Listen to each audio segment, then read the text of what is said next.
34 தொகுதியிலும் தனித்து போட்டியிடுவோம் என திருச்சியில் நமது மக்கள் முன்னேற்ற கழகம் தலைவர் ஜெகநாத் மிஸ்ரா செய்தியாளர்களுக்கு பேட்டியளித்துள்ளார். திருச்சி மத்திய பேருந்து நிலையம் பகுதியில் உள்ள தனியார் ஹோட்டலில் நமது மக்கள் முன்னேற்ற கழகம் என்ற புதிய கட்சியினுடைய கொடியை நிறுவன தலைவர் ஜெகநாத் மிஸ்ரா அறிமுகப்படுத்தினார். தொடர்ந்து செய்தியாளர்களுக்கு பேட்டியளித்த அவர் கூறியதாவது, வருகின்ற 26ஆம் தேதி மதுரையில் கட்சியை தொடக்க விழா நடைபெற உள்ளதாக கூறினார். பல்வேறு கொள்கைகளை முன்னிறுத்தி நமது மக்கள் முன்னேற்ற கழகம் துவங்கப்பட்டுள்ளது. கொடியில் இருக்கக்கூடிய பச்சை நிறமானது நம்முடைய தேசத்தின் பசுமையை, விவசாய மேன்மையையும் கட்சியின் பிரதான கொள்கையான நீர், தூய காற்று, தூய மண்வளம் குறிக்கக்கூடியதாக உள்ளது. அதேபோல மஞ்சள் என்பது மங்களகரமான செழிப்பையும், பொருளாதாரம், உடல் ஆரோக்கியத்தையும், சந்தோஷத்தையும் குறிக்கிறது. சிகப்பு நிறம் என்பது வல்லமையுடன் அத்தனை விஷயங்களையும் போராடி வெற்றி பெறுவது நம்முடைய தேசத்தில் இராணுவ படத்தை வலியுறுத்தி அமைந்துள்ளது. கட்டை விரல் உயர்த்தி உள்ள குறியீடானது வெற்றியின் குறியீடாக உள்ளது. இதுதான் எங்களது கொடியின் விளக்கமாகும். தேனி மாவட்டம் எல்லையான பனியங்குடி பகுதியில் உள்ள கண்ணகி கோவில் புனரமைத்து கும்பாபிஷேகம் செய்ய வேண்டும்.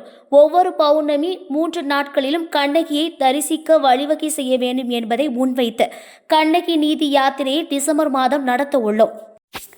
எங்கள் கட்சியின் பிரதான கொள்கையானது இளைஞர்களின் நலன், மகளிர் முன்னேற்றம், தொழிற்சாலைகள், புதிய அணைகள் கட்டி நீர் ஆதாரங்களை பெருக்க வேண்டும், விவசாய விளை பொருட்களுக்கு உரிய விலை நிர்ணயம் வழங்க வேண்டும், மீனவர்களின் நலனை காக்கும் வகையில் நலம், இந்திய கடற்படை வேலைவாய்ப்பு வழங்க வேண்டும்.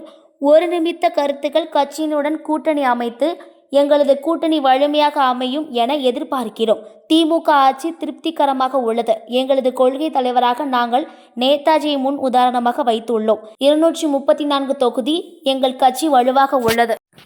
அதிகார உரிமை பெற வேண்டும் என்பதற்காக நாங்கள் அரசியலில் வந்து உள்ளோம். ஜாதி கட்டமைப்பில் நாங்கள் இருக்கும்போது அனைத்து தரப்பு மக்களுக்கும் உதவி புரிந்திருந்தோம். 25 சட்டமன்ற தொகுதிகளில் எங்களுக்கு அமைப்பு வலுவான கட்டமைப்புடன் உள்ளது. எங்கள் கொள்கை கட்சிகள் ஏற்றுக்கொள்ளவில்லை என்றால் தங்கள் 234 தொகுதியிலும் தனித்து போட்டியிடுவோம். விஜய் வருகை எழுச்சியாக உள்ளது, வரவேற்கத்தக்கது என தெரிவித்தார்.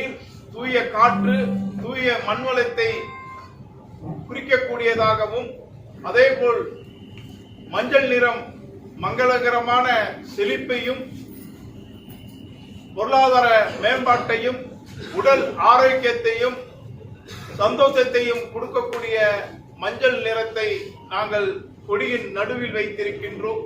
அதேபோல் சிகப்பு நிறம் என்பது வல்லமையுடன் அத்தனை விஷயங்களிலும் போராடி வெற்றியை பெறுவதும், நம்முடைய தேசத்தின் இராணுவ பலத்தை வலியுறுத்தி சிவப்பானது அமைந்திருக்கிறது.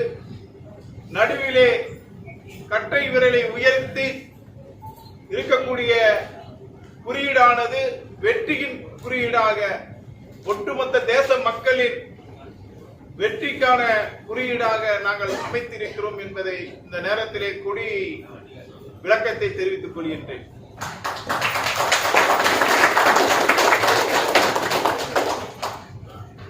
அதேபோல்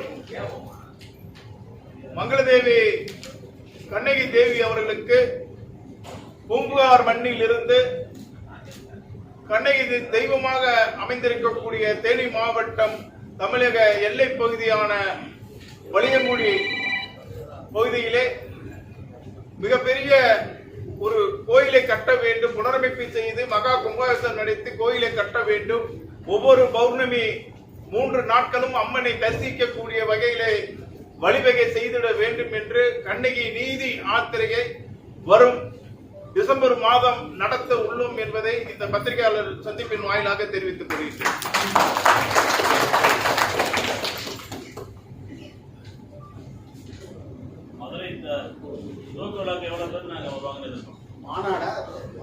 துவக்க விழா மாநாடு பிரதானமா தமிழகம் முழுவதும் இருந்து நாங்கள் அழைப்பு எடுத்திருக்கோம். ஒரு 9,000 மாநாட்டில் கலந்துக்குருவாங்கன்னு சொல்லி நாங்க எதிர்பார்க்கிறோம். துவக்க விழாவில் கலந்துக்குவான்னு எதிர்பார்க்கிறோம். கட்சியின் கொள்கையில் என்ன? கட்சியில் கொள்கை தூய நீர், தூய காற்று, தூய மண்வளம். இப்ப மண் வந்து மாசுபட்டு வருது, காற்று மாசுபட்டு வருது, நீர் மாசுபட்டு வருது. எதிர்கால சந்ததிக்கு ஒரு தூய காற்று, தூய மண், தூய நீரை கொடுக்கணும் அப்படிங்கிறத பிரதானமான கொள்கையா வந்து வைத்திருக்கோம். அதே மாதிரி இளைஞர்கள் மேம்பாடு, மகளிர்கள் மேம்பாடு, மகளிர்கள் முன்னேற்றம், அதே மாதிரி தொழில் சார்ந்த கல்விகள், ஏற்றுமதி இறக்குமதி, தொழில் சார்ந்த கல்விகள், புதிய அணைகள் 5 அணைகள் வந்து கட்டணும், நீர் ஆதாரங்களை பெருக்கணும், விவசாயத்துக்கான நீர் ஆதாரங்களை பெருக்கணும், விவசாய விளைபொருளுக்கு விலை நிர்ணயம் அமைத்து கொடுக்கணும். அதே மாதிரி மீனவர்கள் நலனை காக்கக்கூடிய வகையில் இந்திய கடற்படையில மீனவர்களுக்கான அதிக வேலை வாய்ப்பை கொடுக்கணும் அப்படிங்கிறதெல்லாம் எங்களோட கட்சியோட பிரதான கொள்கையா வைத்திருக்கோம். 2026 தேர்தலை எப்படி சந்திக்கப்படுங்க? கூட்டணியாவா இல்ல தனித்தா? அதாவது ஒருமித்த கருத்து உள்ள கட்சியுடன் கூட்டணி அமைத்து வலுவான கூட்டணியாக எங்களுடைய கூட்டணி அமையும் என்று எதிர்பார்க்கிறோம். திமுக ஆட்சி எப்படி இருக்கு? திருப்திகரமா இருக்கு. ஒவ்வொரு கட்சியும் ஒருத்தர் முன்னுதாரணம் வச்சிருக்காங்க. தந்தை பெரியார, அண்ணாவை. நீங்க வந்து யாரும் முன்னுதாரணம் எடுத்துருக்கீங்க? நாங்க வந்து நேதாஜியை வந்து முன்னுதாரணமா வச்சிருக்கோம். சுபாஷ் சந்திர போஸ் நேதாஜியை வந்து திமுக கூட கூட்டணி வைக்க வாய்ப்பு உண்டா சார்? ஒத்த கட்சியுடன் நாங்கள் கூட்டணி வைப்போம். இந்த கட்சி அந்த கட்சி இல்லை, ஒத்த கட்சியுடன் எங்களுடைய கருத்துக்களுக்கு, எங்களுடைய கொள்கைகளுக்கு ஒத்த கருத்து உடைய கட்சியுடன் கூட்டணி வைப்போம். வலுவா 234 தொகுதியிலும் சுமார் ஒரு 30,000 ஓட்டுக்கு மேல எங்களுடைய ஓட்டு வங்கி இருக்கு. கடந்த 16 ஆண்டு காலமாக நாங்கள் எங்களுடைய அமைப்பை வந்து நடத்தி கொண்டு இருக்கோம். எங்களுடைய அமைப்பை வந்து ஒரு தேசிய அமைப்பாக இதுவரைக்கும் நடத்திருக்கோம். கர்நாடகா மற்றும் கேரளா அனைத்து பகுதியிலும் எங்களுக்கு பொறுப்பாளர்கள் வந்து இருக்காங்க. தமிழ்நாட்டில் எல்லா மாவட்டங்களிலும் எங்க பொறுப்பாளர் இருக்காங்க. எல்லா கிராம நகர ஒன்றியத்திலும் எங்க பொறுப்பாளர் இருக்காங்க. 234 தொகுதியிலும் நன்றாக வலுவாக இருக்கின்றோம். திமுகவுக்கு திருப்திகரமா இருக்கு நீங்களே ஆட்சி. அப்ப திமுகவோட நீங்க வந்து கூட்டணி வைக்கிறதுக்கான சாத்தியக்கூறுகள் ஒத்த கருத்துடன் எங்களுடைய கட்சியுடைய கொள்கையை ஒரு அரசியல் கட்சி இன்னொரு அரசியல் கட்சிக்கும் அவங்களை வந்து குறை சொல்லிக்கிட்டே வந்து இருப்பதுல வந்து எங்களுக்கு இல்லை. நிறைய கட்சிகள் பார்த்தீங்கன்னா மக்கள் நலனை விட்டுட்டு, மக்களுடைய முன்னேற்றத்தை விட்டுட்டு இந்த கட்சி அந்த கட்சியை குறை சொல்றது, அந்த கட்சி இந்த கட்சியை குறை சொல்றதே வாழ்க்கையை விட்டு சொல்லிடலாம். அடுத்தடுத்த அரசியல் கட்சியை குறை சொல்வதை விட மக்களுக்கான முன்னேற்றம், மக்களுக்கான நலன் என்ன என்பதை முன்னிறுத்தி தான் எங்க அரசியல் கட்சியை நாங்கள் செயல்படுத்துவோம். அதிகார உரிமையை பெறணும், மக்களுக்கு ஒரு நல்லதை செய்யணும் அப்படின்னா அரசியல் அதிகார உரிமைகளை பெறணும். இல்ல, நாங்க ஜாதி அமைப்பில இருக்கிறப்ப ஒட்டுமொத்த மக்களுக்கும் நல்லது செய்யற மாதிரி நன்மை செய்யறதை நாங்க செஞ்சுட்டு இருக்கோம். இந்த கொரோனா காலத்துல எல்லாம் பாத்தீங்கன்னா அனைத்து தரப்பு மக்களுக்கும் முன்னின்று நாங்க இப்ப பண்ணிருக்கோம். சுமார் 1 லட்சம் பேருக்கு கொரோனா தடுப்பூசியை வந்து எங்களுடைய உயிரை பொருட்படுத்தாம நாங்க முன்னாடி ஒரு 25 சட்டமன்ற தொகுதியில வந்து எங்களுக்கு வலுவான கட்டமைப்பு இருக்கு, வலுவான வாக்கு வங்கி இருக்கு. பிரதானமாக அந்த 25 தொகுதியை நாங்க மையப்படுத்தி பண்றோம். எந்த கட்சியும் ஒத்த கருத்து இல்லைன்னு சொல்றீங்க, தனிச்சு போட்டுருக்கீங்க. எந்த கட்சியும் ஒத்த கருத்து நிச்சயமாக எந்த கட்சியும் எங்க கொள்கையை ஏத்துக்கல, ஒத்த கருத்து இல்லைன்னா 234 தொகுதியிலும் நாங்க தனித்து போட்டுடுவோம். விஜயோட அரசியல் பயணத்தை பத்தி நீங்க என்ன நினைக்கிறீங்க? நல்ல ஒரு எழுச்சி, அருமையான எழுச்சி. விஜயோட எழுச்சி நல்ல ஒரு அருமையான ஒரு எழுச்சி, வரவேற்கத்தக்கது. சமுதாயம் சார்ந்த ஒரு கூட்டம் சங்கங்கள் இருக்கும்போது ஒரு அரசியல் கட்சி துவங்குறாங்க பொதுவாக. ஆனால் தேர்தல் வாக்குறுதி எப்போ ஒரு இடத்துல கூட்டணி வைக்கிறாங்க, அந்த தேர்தல் வாக்குறுதியில் உங்கள் சமுதாயம் சார்ந்த கோரிக்கைகளும் வைக்கிறீங்க. அதில் அது மாதிரி நிறைய கோரிக்கைகள், ஏதாச்சும் முக்கிய கோரிக்கைகள் எதுவும் இருக்குதா?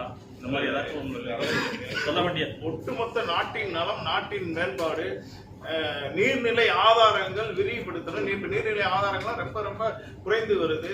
வேலை வாய்ப்பு, கல்வியில வந்து உலகத்தரம் வாய்ந்த கல்வி, விவசாய மேம்பாடு, விவசாயிகளுக்கான விலை நிர்ணயம், இதெல்லாம் மையப்படுத்தி தான் நாங்க